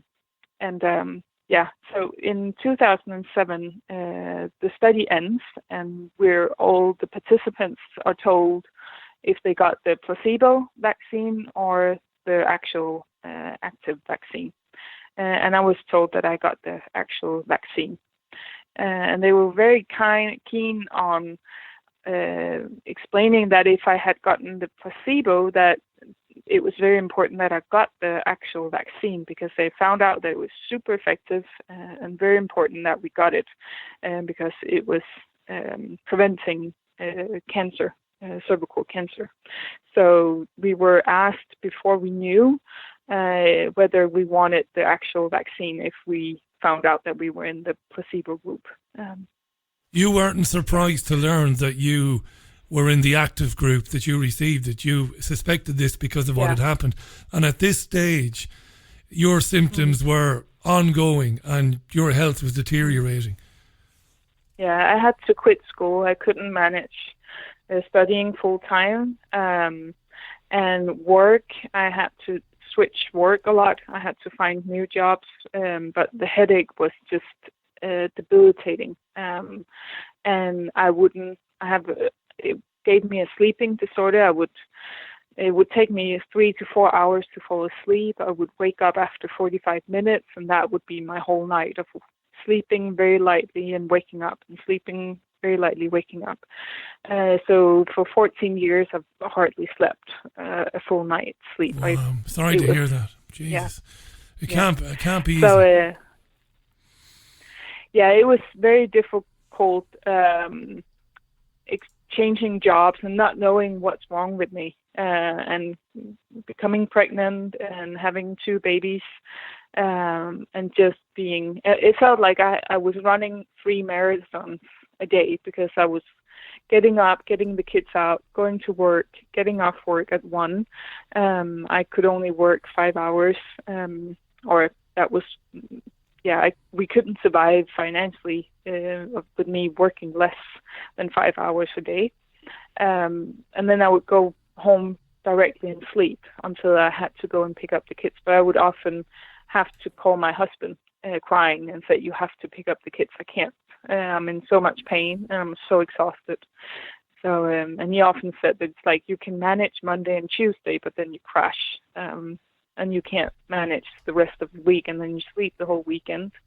And you're up, we're going to church on Sunday, and then you sleep, and it goes back to work on Monday. And that was it for many, many, many years. Wow, you have my genuine sympathy there, Kesia. I can't imagine how difficult that must have been. And I suppose when you were pregnant, you were probably worried. I suppose, I suppose the first time you were pregnant, you probably thought about your baby and will your baby be affected, and it must have been incredibly stressful. When did you learn? And it must have come as maybe a shock, but also maybe as a little bit of a relief. When did you learn that there were many, many, many women who had experienced not similar, but absolutely identical symptoms to you? When did you first understand that this was a bigger thing? Yeah, that was in 2016. So 2.5 years ago, where I saw the news on the TV. We didn't have a TV, so we saw it online. But and there was a girl sharing about her symptoms after the HPV vaccine, and she was telling my story, basically. Everything she said of when she got her symptoms, how her symptoms were, how her days were, how she was doing. It was exactly the same. And it was like the carpet was pulled out from underneath me.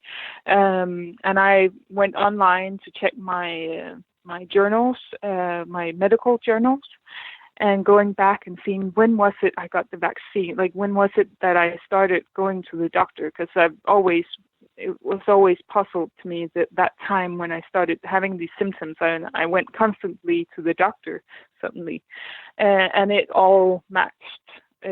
Right after I got my vaccinations, I started going to the doctor like every other month almost.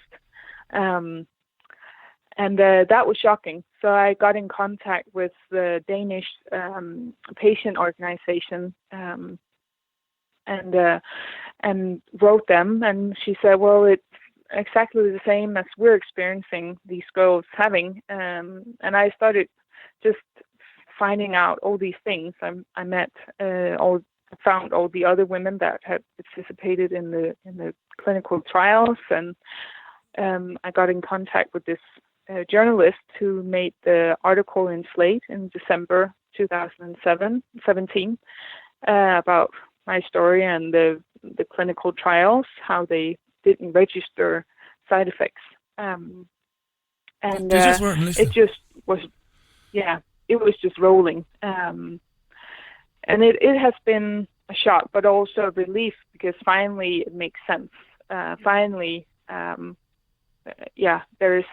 There's answers. I've been to Berlin to see a scientist that found out these antibodies that they don't see in well people or in girls that are well, and I'm going to this doctor, Dr. Jesper Nielsen, from Frederiksberg Hospital. So I'm seeing him, and I'm on a treatment plan by him. And so there's happening all these good things now, but it's also it's so frustrating. Well, here's the thing. Here's the thing. This is important because you're talking about frustration. Obviously, I was going to ask you, how disturbed have you been by the complete blanket refusal by the authorities in your country and the authorities in the Republic of Ireland? How shocked have you been by their treatment of people who are asking questions? Tell me about that. that has shocked me to my core. That has been so awful to experience. So many girls and boys and families are affected by this, and they all share the same symptoms. It's the same symptoms that are in the clinical trials report, so it's stated as side effects.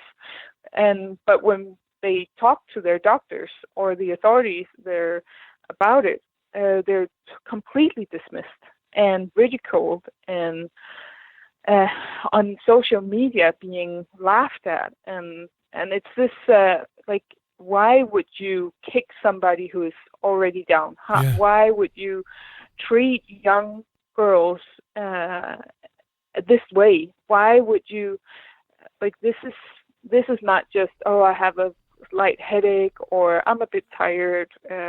This is debilitating. This is like, it's taking away women's or girls' teenage lives or young lives. It took away most of my 20s. Your quality of life is just taken away from you. And what you're telling me is... Absolutely. It's the quality of life which is important.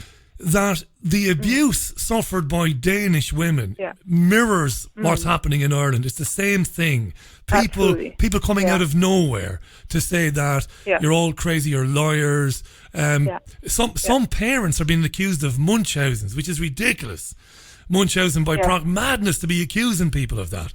And you have, in Ireland, you have the HSE executives, saying that this is all rumour and nonsense.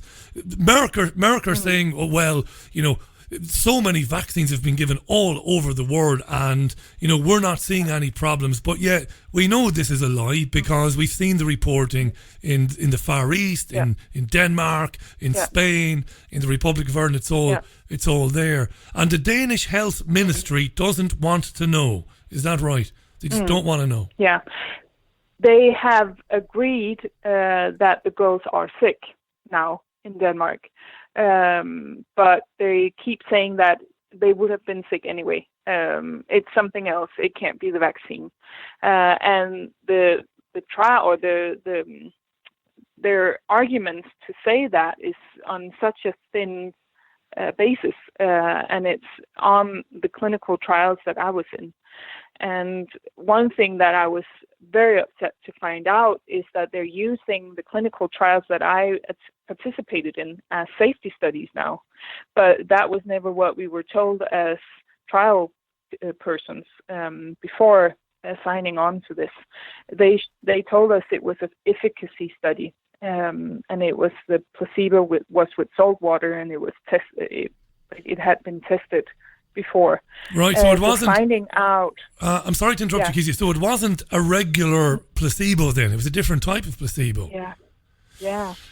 Right. That was the most shocking for me to find out that the placebo was actually the adjuvant, so the ingredient in the vaccine that is the one key ingredient that makes the vaccine work, trigger the immune system so that it has such a huge effect on the immune system that it will produce antibodies to the HPV DNA.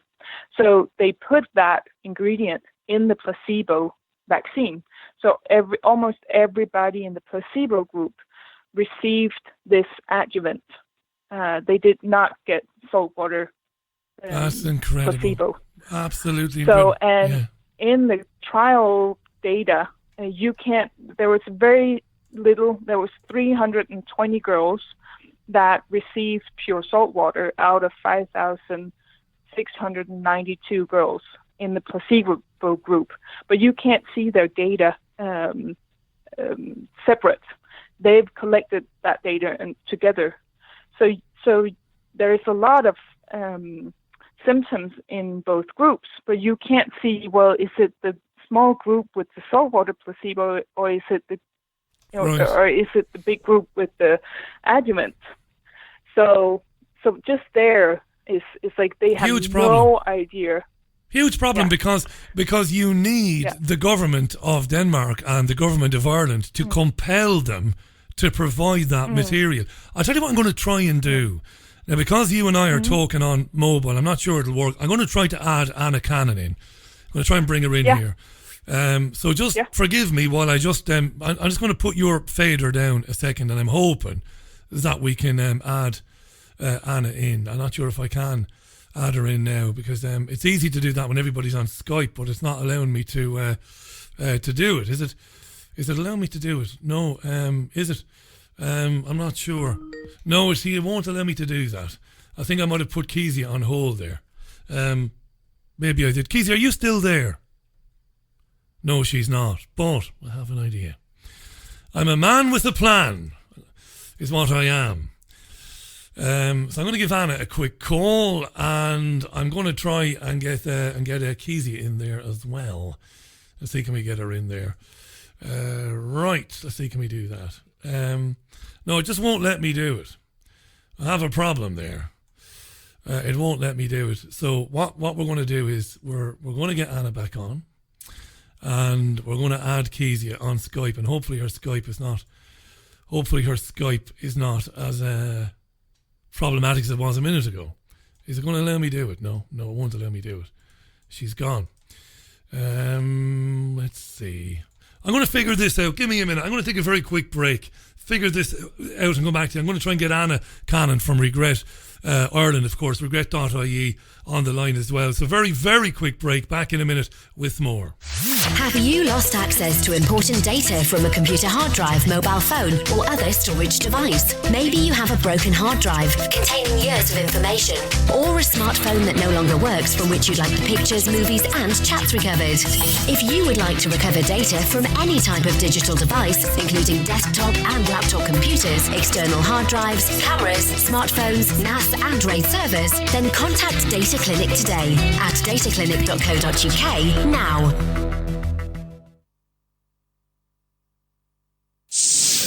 There's a place high in the mountains of Spain, a sanctuary where souls gather from all around the globe to learn about themselves and experience powerful changes in the way we see our world. They become awakened to their gifts and their power to heal others. Become part of this ever-growing worldwide family of unique, pure energy healing practitioners. Discover how amazing you truly are. Go to www.markbayerski.com. It could just change your life forever. Forever.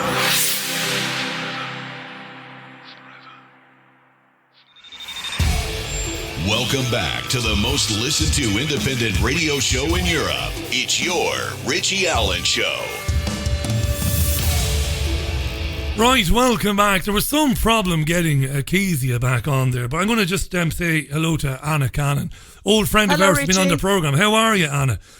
I'm good, thank you. I can hear my own voice echoing back, but I'm delighted to be back on. Good to have you on, and you're not echoing here, so don't worry about that. We'll see, can we resume the connection with Kesia? It's been a bit temperamental, Skype. So I know Kesia, you introduced this to her.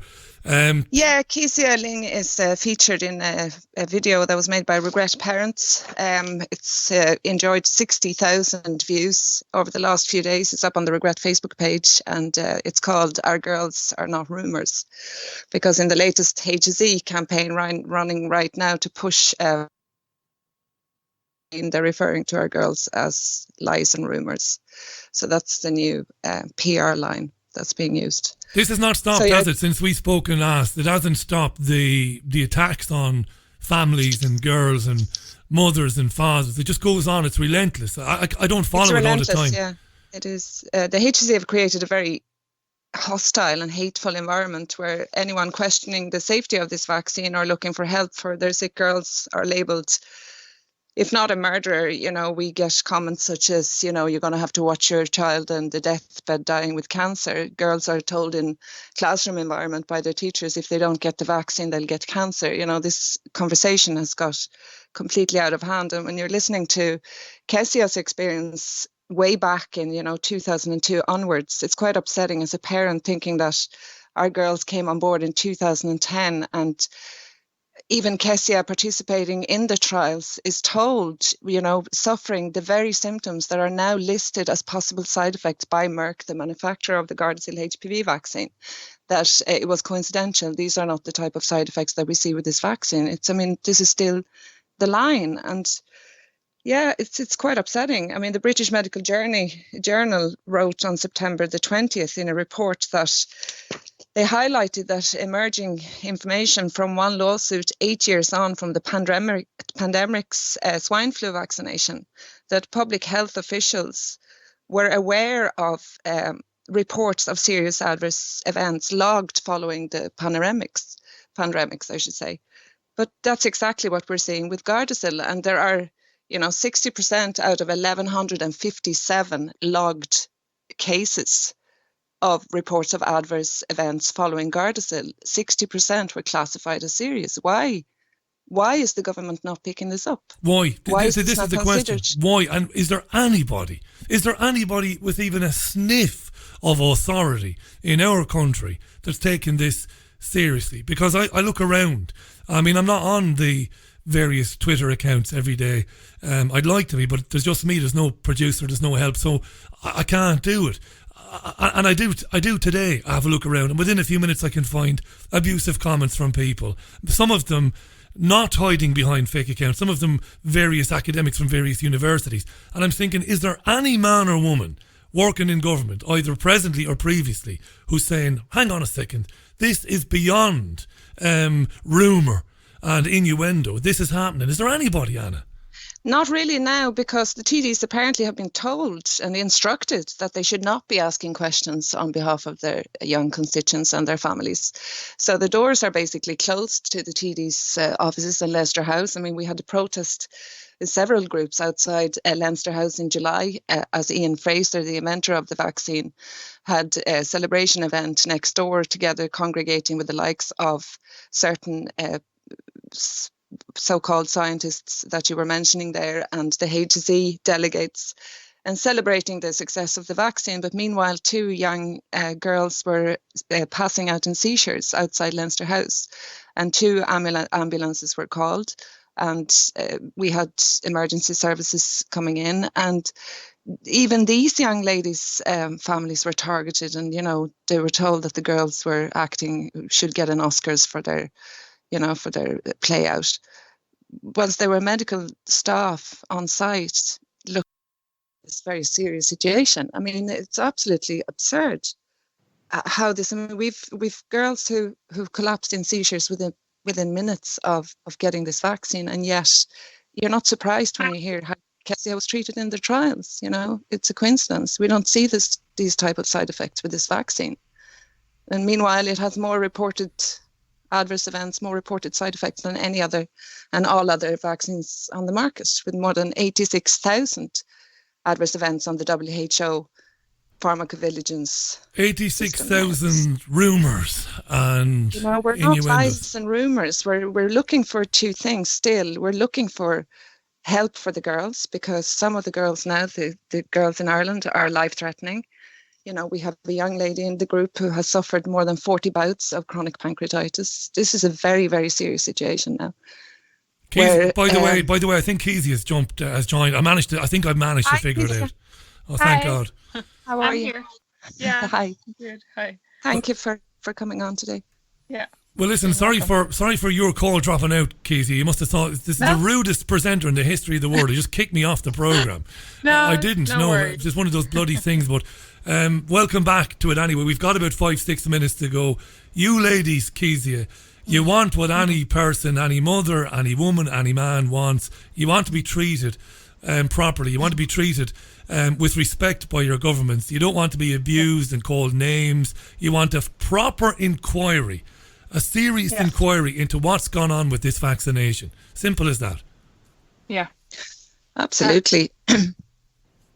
I think it's very important in how they're administering. Meanwhile, when they're thinking about what they're going to do next, I think it's time that this vaccination program is taken out of the schools and immediately brought into a safer medical environment where GPs have access to family history, where they have an obligation to relate the full risks, the patient information leaflet, to be handed to parents in advance of this vaccination, because this is still not included in the school pack. So, parents are blindfolded going into this vaccination. Yet the uptake is down. Let's just bring Kesia back in. Kesia, I mean, you know Anna well, you speak about this all the time.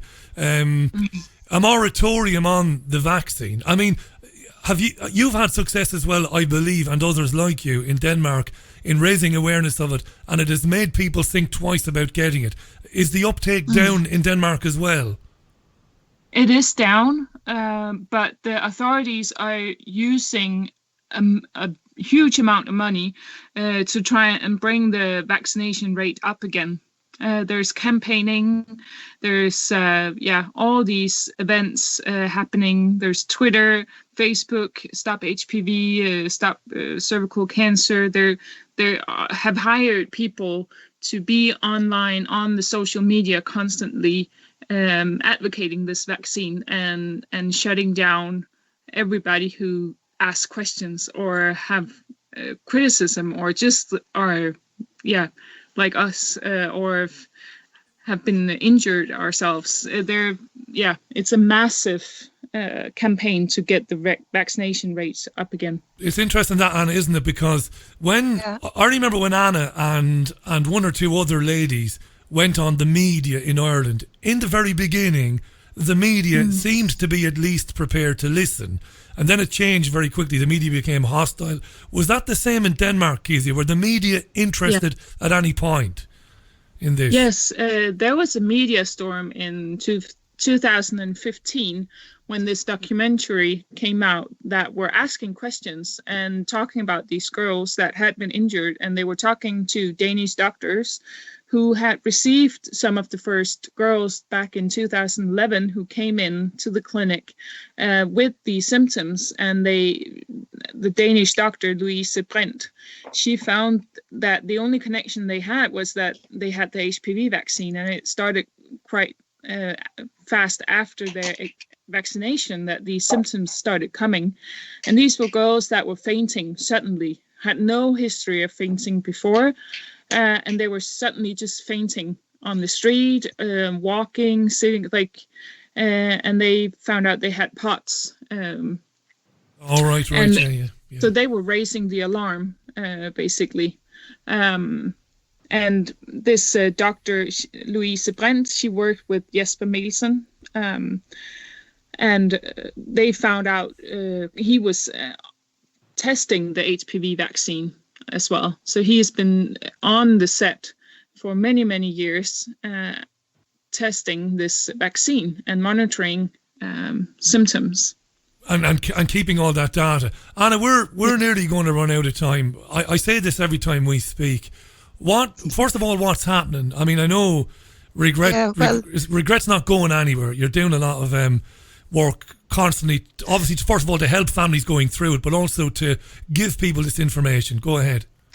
Yeah, we can't go anywhere because, there is still hundreds of Irish girls who need help to get better. And we are still campaigning. We never asked for a moratorium on the vaccine. We asked that the patient information leaflet was included with the full risk information and that there would be a full independent investigation into what happened to these previously healthy girls, which are very, very reasonable requests. But anyone who raises themselves, raises a voice or a concern on this, and I'll take myself as an example, are targeted, abused, harassed. I've had, physical threats. I've had online threats. I've had, numerous harassment methods directed not only at myself, but my daughter as well. And, that is really unacceptable. Yeah. So when we have the guards, for example, who are flagging that there's online abuse, then, we raise to, and it's wrong and nobody should be targeted for abuse. But the same, these girls should not be free game. Like this victim blaming by the HSE has to stop. Of course it does. And at the same time this is going on, they're rolling this out for boys. It's madness beyond anything I've ever. We're just about out of time. In the 60 seconds we have left, is there anything that we need to promote in terms of events coming up or anything that we need to talk about? Yeah, please visit regret.ie. Yeah. Go ahead. Yeah, I think one thing is the book coming out here in 9 days, yes. The HPV on Trial, which is going deep into the clinical trials all over the world, uncovering so much history. And one of the authors is Irish, Eileen ERO. So that is something really to look forward to, I think. Yeah, we'll look out for that. And obviously, regret.ie is a resource that, you know, you really should be onto it. If you have a son or a daughter and this has been recommended, you need to understand what's happening in Ireland, what's happening in Denmark. Anna, we'll give you the final word. We've got about 40 seconds though. Let's see how your media training now kicks in here, Anna. 40 seconds, go ahead. Yeah, well, I just visit Regret on Facebook and watch our latest video, which is up there. I think for any parent who's looking to make a decision on this, go in and look at Merck, the manufacturer's own patient information leaflet for Gardasil, and go through in detail all possible risks and then weigh up your decision and make up your own mind. But these girls are not lies and rumours. They are real girls who deserve an independent investigation. Absolutely right. They're not liars and rumours. Kesia, thanks so much for speaking to us today from Copenhagen. I enjoyed meeting you. I'm sorry about what's happened to you. I hope you'll get justice. There has to be an inquiry, not just in Denmark, but in Ireland and everywhere else. Stay in touch with us, Kesia. And Anna, thanks again for doing it. I really appreciate it. Thank you very much. Thank you. For having Not at all, ladies. Two absolute heroines there, if ever there were heroines. Anna Cannon and Kesia Lyng, who spoke to us live from Copenhagen. Anna is in Dublin, of course. Regret.ie. We'll check out that book that's coming out. We might try and get some discussion going on that maybe in a week or so. That's about it for today's programme, though. We've absolutely run out of time. Massively important. Listen, I'm not a doctor. I'm not a clinician. I'm not a biologist. I know nothing about any of this stuff, but I tell you what I am. I'm a bit of a statistician. Thousands and thousands of girls' lives have been destroyed by this. Don't give this to your child. They don't need to be vaccinated against cervical cancer. It's bollocks. They're not going to get it. There's a 1 in a million chance they're going to get cervical cancer in their lifetime. Don't do it. Don't take the risk. That's my advice. Going to leave you with this from the Kings of Leon and say that I'll see you tomorrow at 5. Thanks to our guests today. Thanks to Suzanne Small, to Kesia Lyng and to Anna Cannon. I'll see you tomorrow at 5 p.m. UK time. Until then, it's bye for me. Enjoy the rest of your Monday. Thanks for listening to The Richie Allen Show. Bye now.